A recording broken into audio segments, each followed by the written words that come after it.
The King of Kings, the Almighty. He has many titles. Why do we call him the Most High? We do so because he alone is supreme, exalted above all creation. His name declares his authority, yet his name has been obscured. In his own words, he proclaims, "I am Yahuah, that is my name, and my glory I will not give to another." That's Isaiah 42 verse 8. Yet the world calls him by everything but his name. In Hebrew, a name carries spiritual, prophetic, and personal significance. It is more than just an identifier. It defines the strength and purpose of an individual or thing. They call him God. They call him the Lord. These are names that have been substituted, rewritten into many translations of the Bible. These replacements have concealed his identity, distorted his authority, and changed how countless people understand him, and how they connect with the one who created them. How did all of this happen? In this video, we uncover the origins of how Yahuah's name was replaced, the motives behind this replacement, and why it matters so deeply that we call upon him by the name he revealed to us. This is not just about a name, it's a matter of obedience, reverence, and restoring the truth. Journey with us as we explore the significance of his name, Yahuah, and understand why honoring his revealed name is a critical step in walking in alignment with his will. Obeying his commands. One of the commands of Yahuah is that we call him by his true name, not completely substituting it with titles or names that do not reflect his identity. His name reminds us of his covenant with his people, the Israelites, the remnant who will show their faithfulness to his promises. The difference between Yahuah and the Lord. The name Yahuah originates from the Hebrew Tetragrammaton, YHWH, which appears more than 6,800 times in the Hebrew Scriptures. This sacred name reflects the eternal and self-existent nature of the Most High. As described in Exodus 3 verse 14, it embodies the meaning, "He who exists," or "I am who I am." These words highlight Yahuah's unparalleled power and authority, affirming that he is the source of all creation and exists independently of time or circumstance. In contrast, the term the Lord is not a name, but a title often used to replace the Tetragrammaton in translations.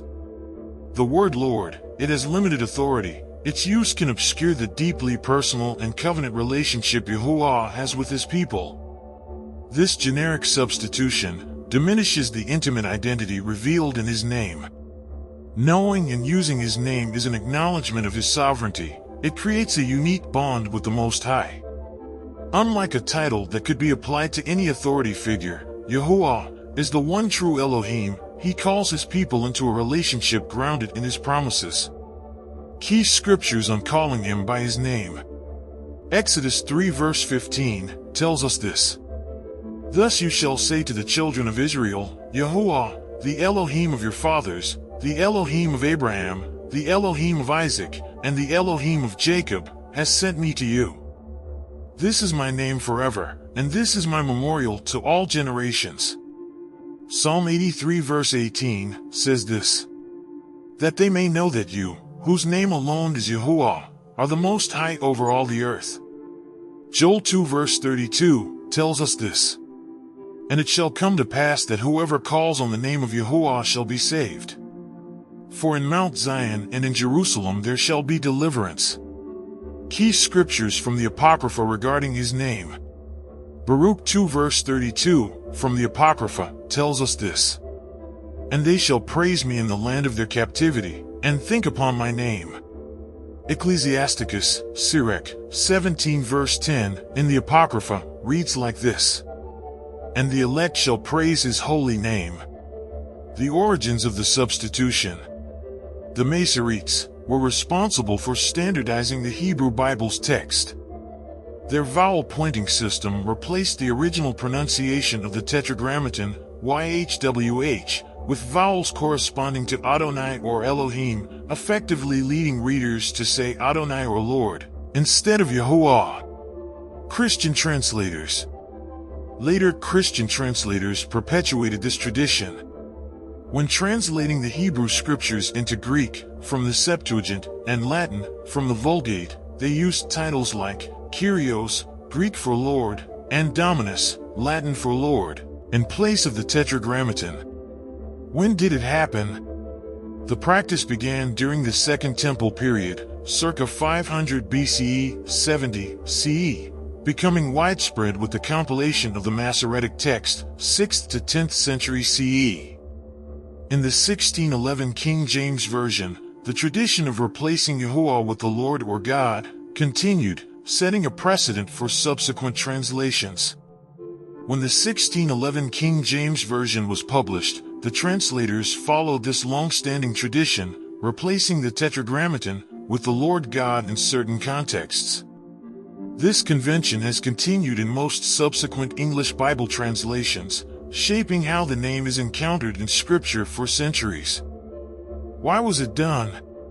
There is evidence that substituting Yahuah's name changed the way some believers worshipped. They began to merge their beliefs with the surrounding pagan cultures. The title Lord, which translates to Baal in Hebrew, was a common term for deities in the ancient Near East. This substitution facilitated cultural and religious integration. Blurring of identity. It allowed the blending of biblical practices with paganism, diluting the unique identity of the faith centered on Yahuah. Why they took his name out of the Bible? The substitution of Yahuah's name, using titles like Lord, indeed represents a significant shift with profound implications for worship and understanding. Yahuah's name, as revealed in Scripture, reveals his eternal, self-existent nature and his commitment to his people. When his name is replaced with a generic title, it creates room for misrepresentation, allowing scriptures to be assimilated into diverse cultures and religions, but at the expense of truth. This universalizing approach often leads to equating the Most High with false gods or diminishing his unparalleled sovereignty. The name Yahuah carries weight, declaring him as the one true Elohim, distinct from idols and false deities. To restore the fullness of his worship, believers must reclaim his name, as it anchors faith in the covenant-keeping Elohim who is deeply personal and actively involved with his people. This restoration strengthens his name and the identity to his followers, as expressed in scriptures like Exodus 3 verse 15, when it says, "This is my name forever, and this is my memorial to all generations." Reintroducing Yahuah's name emphasizes his holiness, his truth, and his unmatched authority as the Most High. It also reinforces the call for worshipers to draw near to him in spirit and in truth, recognizing his identity as the creator and sustainer of all. We are commanded to call on his name. Yahuah commands us to proclaim his name, it acknowledging his greatness, authority, and holiness. Psalm 29 verse 2 tells us this. Give unto Yahuah the glory due to his name, worship Yahuah in the beauty of holiness. It's not just about saying the name, but living in reverence to his power and holiness. Psalm 105 verse 1 says this.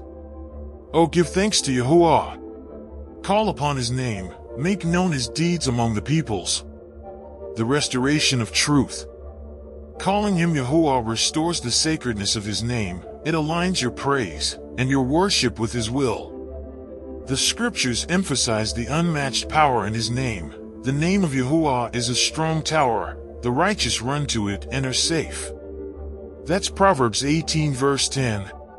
By using his true name, believers honor the covenant and draw nearer to him, recognizing the holiness and authority it represents.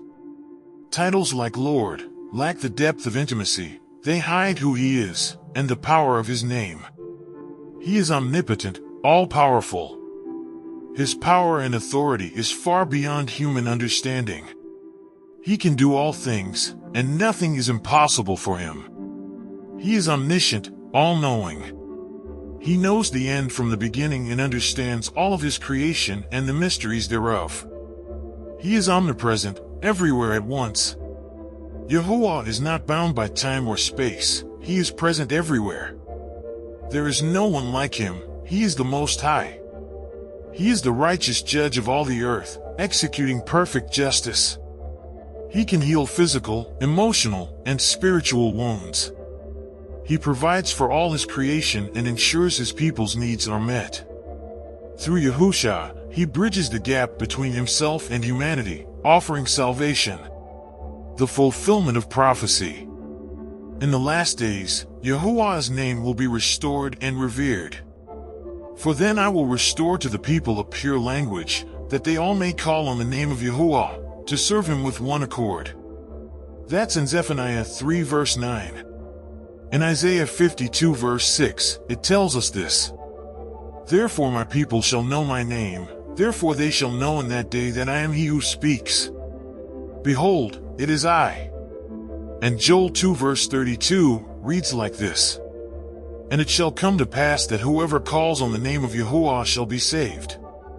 For in Mount Zion and in Jerusalem there shall be deliverance, as Yahuah has said, among the remnant whom Yahuah calls. The replacement of Yahuah's name with the Lord has led to a significant loss of understanding. However, as the awakening continues, the truth is being revealed, the restoration of his name is gaining momentum worldwide. Calling him by his name honors him, and it fulfills his commandments, and reestablishes the intimate relationship he desires with his people. This is a call to return to the ancient paths, and worship the Most High as he intended. Blessed be the name of Yahuah from this time forth, and forevermore. That's Psalm 113 verse 2. Let this truth encourage you to remain faithful, looking forward to the glorious reality that awaits his chosen people, and those who cleave to them. Please support the channel, and please like, share, and subscribe. May your name be glorified in all the earth. Thank you, Father, for the gift of life. Hallelujah, in the name of the Holy One of Israel, the Messiah, Amen. Father, Amen.